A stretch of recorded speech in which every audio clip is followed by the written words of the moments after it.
Puji Tuhan, salam sejahtera, selamat pagi, selamat beribadah dalam kasih sayangnya Tuhan kita Yesus Kristus. Kiranya bahagia, sukacita, damai sejahtera dari Tuhan kita Yesus Kristus dilimpahkan di tengah kita sekalian. Mengawali ibadah doa pagi kesempatan pagi hari ini, kita nyanyikan satu nyanyian nomor 15, Ku Tahu Bapa Peliharaku.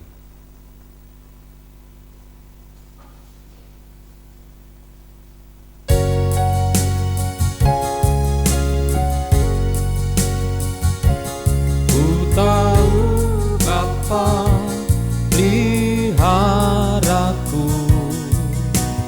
ya baik, ya baik. Ku yakin Dia selalu sertaku, ya baik bagiku.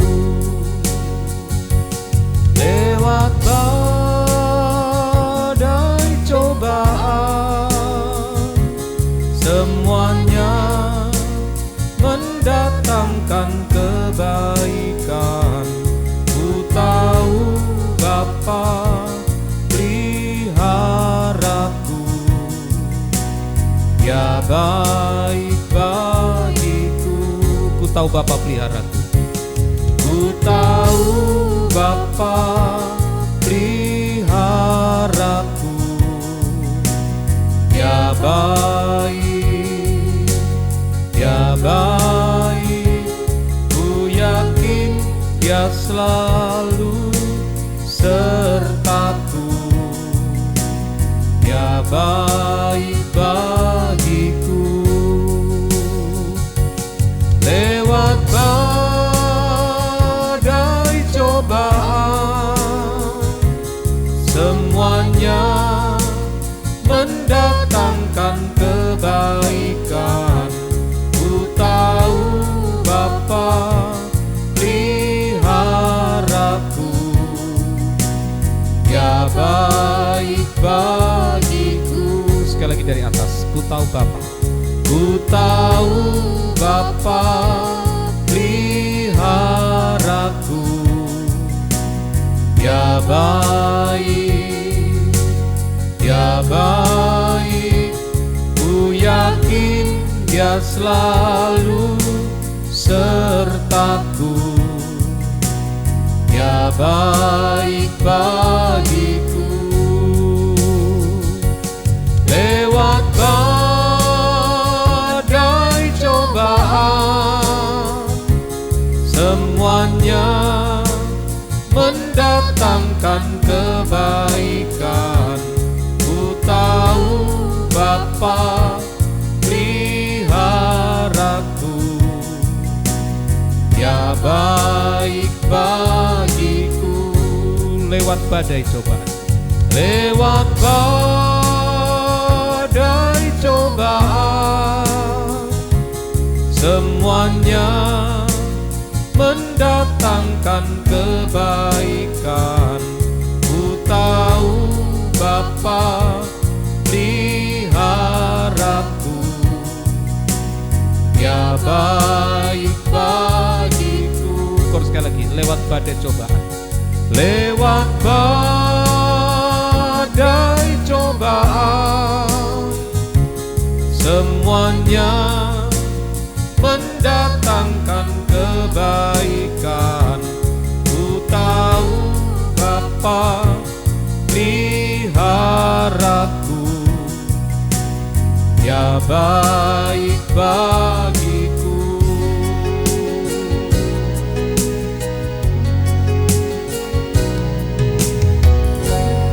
55 dari nyanyian tambahan, semua baik.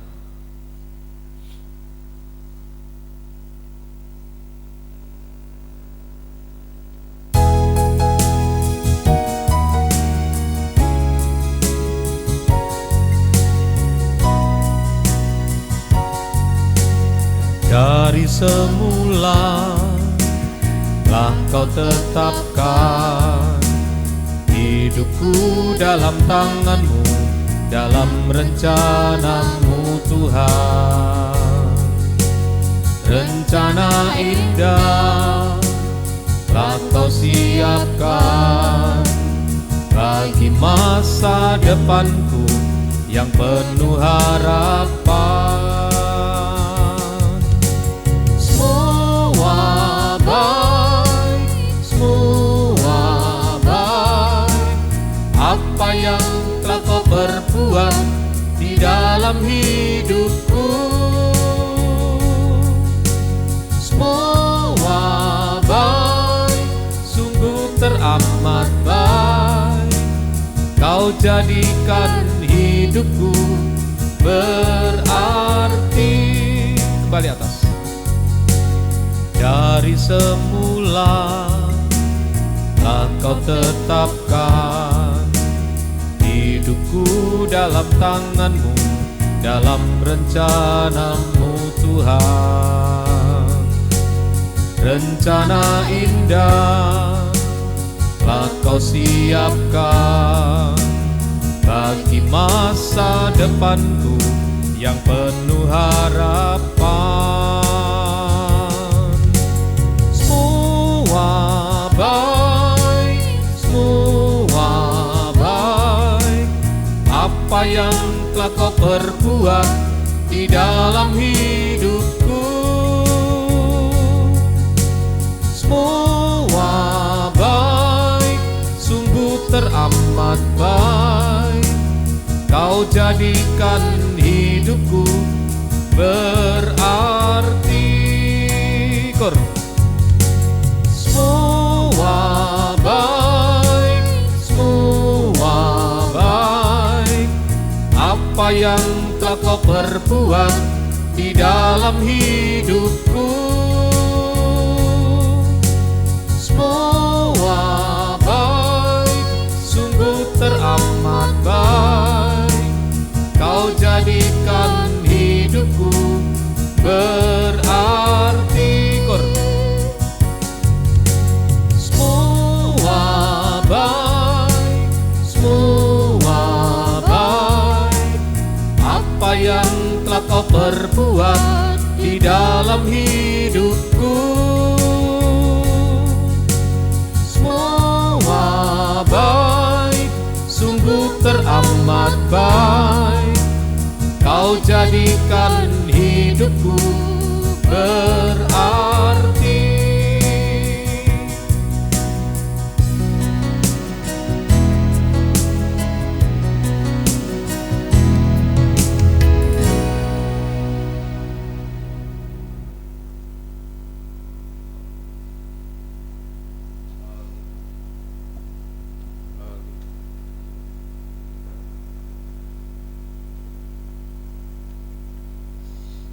Kami sudah memuji membesarkan nama-Mu Tuhan. Saatnya untuk kami menerima firman-Mu.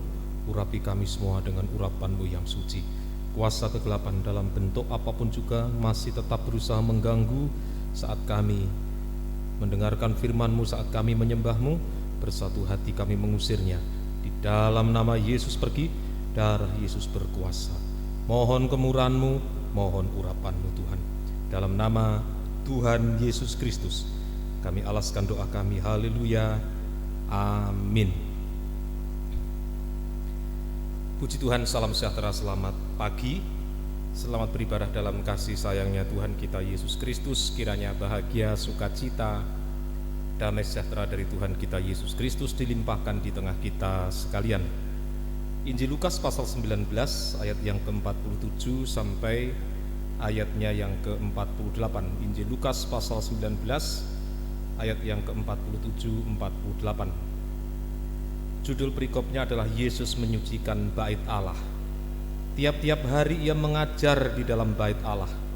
Imam-imam kepala dan ahli-ahli Taurat serta orang-orang terkemuka dari bangsa Israel berusaha untuk membinasakan dia, tetapi mereka tidak tahu bagaimana harus melakukannya, sebab seluruh rakyat terpikat kepadanya dan ingin mendengarkan dia.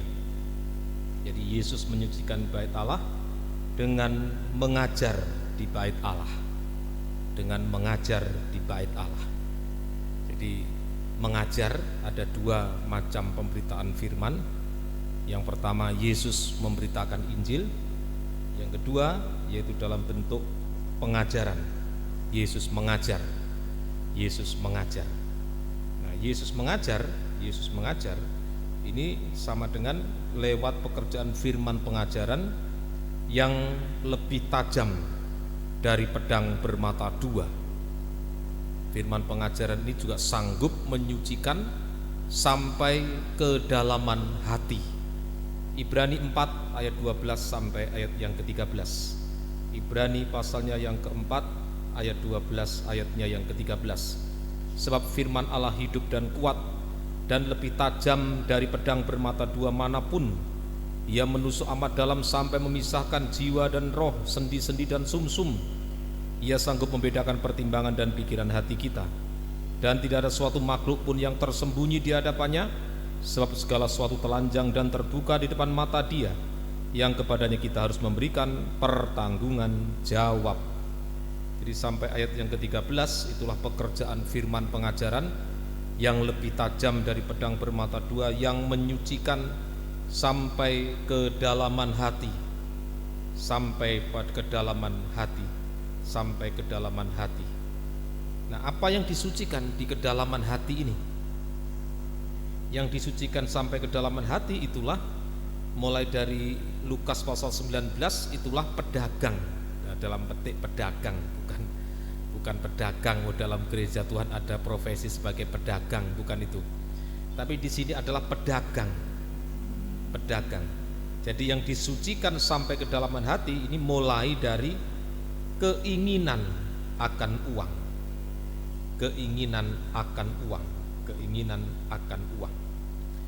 Sehingga kalau keinginan akan uang ini dilanjutkan, maka sampai nanti meningkat menyembah uang. Nah, ini penyembahan antikris. Menyembah uang, penyembahan antikris. Nah, sekarang saya tunjukkan bagaimana prosesnya atau langkah-langkahnya sampai menyembah antikris, menyembah uang. Yang pertama dalam 1 Timotius 6 ayat 9 sampai 10. 1 Timotius pasalnya yang ke-6 ayatnya yang ke-9, ayatnya yang ke-10.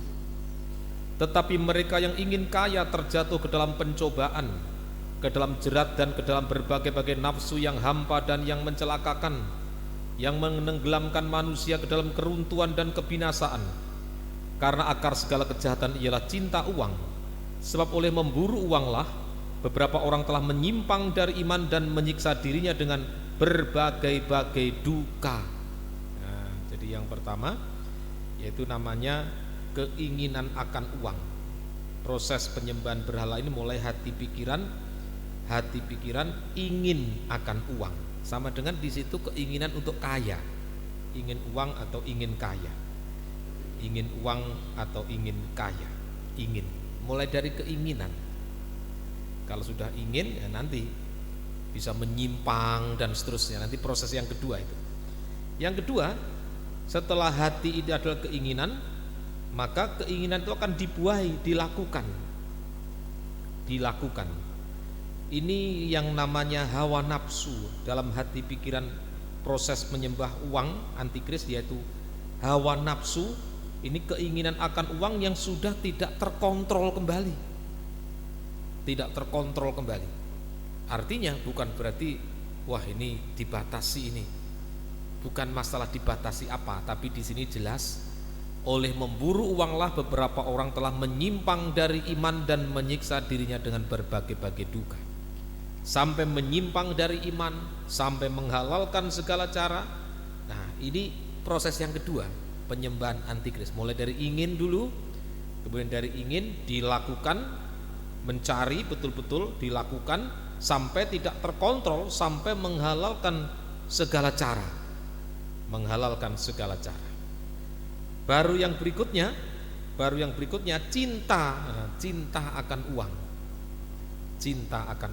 Jadi ini sampai nanti menyembah antikris, mulai dari hatinya ingin, kemudian sampai tidak terkontrol, sampai menyimpang dari iman, dan selanjutnya cinta uang. Nah, cinta uang ini yaitu menempatkan uang di dalam hati sehingga tidak ada tempat bagi Yesus. Jadi uang ditempatkan dalam hati sehingga tidak ada tempat bagi Yesus. Nah, ini yang namanya akar segala kejahatan. Kalau sudah di hati ini yang ada uang, bukan Yesus, itulah sumber kejahatan. Sumber kejahatan. Ini semoga kita bisa mengerti firman Tuhan. Nah, cinta akan uang ini dibuktikan yaitu dengan kehidupan itu kikir, menjadi kehidupan yang kikir, tidak bisa memberi, baik memberi kepada Tuhan maupun memberi kepada sesama yang membutuhkan. Ini semoga kita bisa mengerti firman Tuhan. Baru selanjutnya terakhir ya, menyembah antikris. Menyembah antikris, penyembahan berhala, menyembah uang. Di dalam Kolose 3 ayatnya yang kelima. Kolose 3 ayatnya yang kelima. Kolose pasal yang ketiga ayatnya yang kelima. Karena itu matikanlah dalam dirimu segala sesuatu yang duniawi, yaitu percabulan, kenajisan, hawa nafsu, nafsu jahat, dan juga keserakahan yang sama dengan penyembahan berhala. Jadi dinamakan penyembahan berhala, penyembahan antikris adalah keserakahan. Ini tadi prosesnya sampai menyembah antikris, mulai dari keinginan yang dilakukan sampai tidak terkontrol, menghalalkan segala cara, kemudian yang berikutnya cinta uang, sumber kejahatan, kikir, baru penyembahan antikris yaitu keserakahan. Keserakahan. Ini semoga kita bisa mengerti firman Tuhan. Nah, keadaan inilah yang terjadi di bait Allah. Keadaan inilah yang terjadi di bait Allah. Oleh sebab itu Yesus datang ke bait Allah mengajar dulu lewat firman pengajaran supaya kehidupan itu tidak masuk pada penyembahan antikris. Nah, demikian juga kita sekarang ini lewat firman pengajaran supaya kehidupan kita tidak menyembah antikris, supaya kita tidak menyembah antikris. Jadi lewat pekerjaan firman pengajaran yang menyucikan, mulai dari keinginan disucikan, nanti perbuatan disucikan, sehingga kehidupan kita bukan cinta uang tetapi cinta Tuhan, sehingga bisa memberi. Dan yang terakhir, bukan serakah, bukan penyembahan berhala, tapi kita menyembah Yesus. Sehingga apa hasilnya? Jika kehidupan kita mulai hati disucikan, perbuatan disucikan, tidak kikir, tidak serakah. Amsal 3 ayat 9 sampai 10.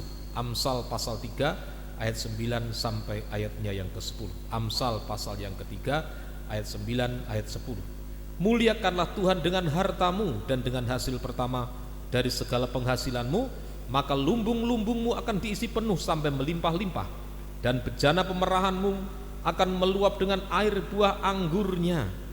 Ayat 9 ayat 10, muliakanlah Tuhan dengan hartamu, sehingga kita bisa memuliakan Tuhan. Jadi kalau kita disucikan, hati disucikan sampai tidak kikir serakah, maka kita bisa memuliakan Tuhan dengan harta kita. Harta yang diperoleh dengan benar bisa memuliakan, kita bisa memuliakan. Lanjut, memuliakan Tuhan dengan tubuh kita. Dengan harta kita bisa memuliakan Tuhan, dengan tubuh kita bisa memuliakan Tuhan. 1 Korintus 6 ayatnya yang ke-20. 1 Korintus pasalnya yang ke-6 ayatnya yang ke-20. Sebab kamu telah dibeli dan harganya telah lunas dibayar, karena itu muliakanlah Allah dengan tubuhmu. Memuliakan Allah dengan harta kita, memuliakan Allah dengan tubuh kita. Dengan tubuh kita. Sebab kamu telah dibeli dan harganya telah lunas dibayar. Sudah ditebus oleh Tuhan. Jadi kalau kita disucikan, maka kita bisa memuliakan Tuhan dengan tubuh kita. Dengan tubuh kita. Dan terakhir, kita memuliakan Tuhan dengan mulut lidah kita. Ibrani 13 ayat 15. Ibrani 13 ayatnya yang ke-15, ayat yang ke-15. Sebab itu marilah kita oleh Dia senantiasa mempersembahkan korban syukur kepada Allah, yaitu ucapan bibir yang memuliakan namanya. Ucapan bibir yang memuliakan namanya. Nah, baru memuliakan Tuhan dengan bibir, mulut, lidah kita. Mulai dari berkata yang benar, berkata yang baik, berkata yang menjadi berkat bagi orang lain. Nah, ini sama dengan mulut, lidah yang memuliakan Tuhan. Ini hasil penyucian. Hasil penyucian. Kalau tidak disucikan, maka mulut lidah seringkali bukan memuliakan Tuhan, justru memalukan Tuhan. Lewat perkataan kita memalukan Tuhan. Katanya anak Tuhan, katanya pelayan Tuhan, kok omongannya begitu? Nah, kenapa bisa terjadi? Sebab tidak mengalami penyucian. Kalau mengalami penyucian lewat firman pengajaran, maka mulut lidah kita bisa memuliakan Tuhan, memuliakan Tuhan. Semoga kita bisa mengerti firman Tuhan. Sekarang hasil kalau kita mengalami penyucian sampai mulut kita memuliakan Tuhan. Di dalam Markus 7, 28 sampai 30. Markus pasalnya yang ke-7 ayat 28 sampai dengan ayatnya yang ke-30, 28 sampai 30. Tetapi perempuan itu menjawab, benar Tuhan, tetapi anjing yang di bawah meja juga makan remah-remah yang dijatuhkan anak-anak. Maka kata Yesus kepada perempuan itu, karena kata-katamu itu, pergilah sekarang, sebab setan itu sudah keluar dari anakmu. Perempuan itu pulang ke rumahnya, lalu didapatinya anak itu berbaring di tempat tidur, sedang setan itu sudah keluar. Pergilah sekarang. Nah, maka kata Yesus, karena kata-katamu itu. Nah, karena kata-kata. Jadi lewat perkataan ini menentukan, mohon maaf, setan ada apa tidak dalam nikah rumah tangga. Di situ hubungan anak dan orang tua. Hubungan anak dan orang tua. Anak yang begitu menyusahkan orang tua, sebab dikuasai oleh setan. Tapi begitu perempuan ini karena kata-katamu, nah setan itu sudah keluar dari anakmu. Jadi kata-kata itu yang menentukan ada atau tidaknya setan. Kalau kata-katanya baik memuliakan Tuhan, setannya pergi, masalah selesai. Tapi kalau sebaliknya, kata-kata tidak baik, maka setannya tetap diganggu terus sama setan. Diganggu terus. Ayo perhatikan. Kalau mengalami penyucian, baru kata-kata kita bisa benar, baik, maka setannya yang pergi, masalah selesai. Tapi kalau tidak, sebaliknya, justru setannya, nah, kalau bahasa Jawa itu dikerek setan, dikerek, ya terus diganggu terus. Mungkin orang diganggu apa? Kok kudu marah terus, ya terus diganggu itu. Kelemahnya apa? Diganggu terus, sampai ndak tenang, sampai ndak enak. Ya itu tandanya bahwa kehidupan itu tidak mengalami penyucian. Tidak mengalami penyucian. Ya, semoga kita mengerti firman Tuhan. Terakhir 1 Petrus 3 ayatnya yang ke-10. 1 Petrus pasalnya yang ketiga ayatnya yang ke-10. Siapa yang mau mencintai hidup dan mau melihat hari-hari baik, ia harus menjaga lidahnya terhadap yang jahat dan bibirnya terhadap ucapan-ucapan yang menipu. Siapa yang mau mencintai hidup dan mau melihat hari-hari baik. Jadi perkataan kita memuliakan Tuhan lewat perkataan, maka selanjutnya hari-hari baik, kita akan melihat hari-hari yang baik. Tapi sekali lagi, ini sebaliknya. Jika kata-kata kita tidak baik, maka kita juga melihat yang tidak baik. Nah, oleh sebab itu jangan terus salahkan orang, kok enggak lihat enggak baik. Nah, kenapa? Karena kata-kata kita tidak baik. Tidak mengalami penyucian, tidak memuliakan Tuhan dengan perkataan kita. Ya mata kita lihat yang tidak baik, ini kok tidak baik, itu tidak baik, ya hanya itu. Tapi kalau kita mengalami penyucian sampai mulut lidah kita hanya memuliakan Tuhan, perkataan yang memuliakan Tuhan, maka kita juga akan melihat hari-hari yang baik. Sudah sekian lama mungkin kita melihat sesuatu yang tidak baik. Ayo mulai pagi hari ini semua kita lihat baik. Hari ini, sepanjang hari ini kita melihat sesuatu yang baik. besok dan seterusnya sampai nanti puncaknya saat kita menyambut kedatangannya kembali yang kedua kali. Sungguh amat baik. Tuhan memberkati kita semuanya. Pujian tadi kita nyanyikan kembali, semua baik, semua baik.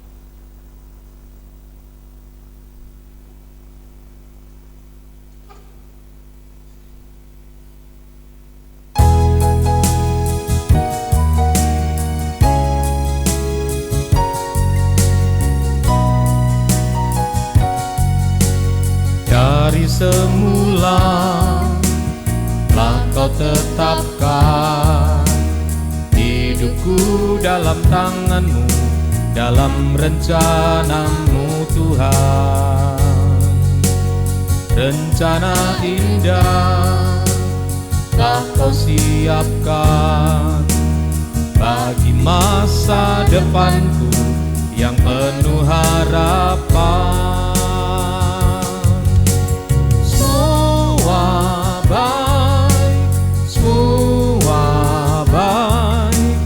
Apa yang tak Kau perbuat di dalam hidupku,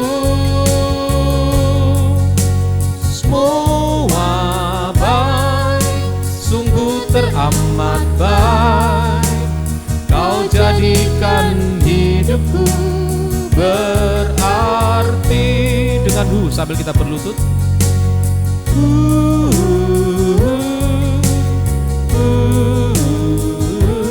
Jika kita mengalami penyucian sampai bisa memuliakan Tuhan dengan mulut lidah kita, maka kita akan melihat hari-hari baik. Pagi hari ini kita melihat, besok kita melihat yang baik, sampai sungguh amat baik kita masuk pesta nikah anak domba Allah.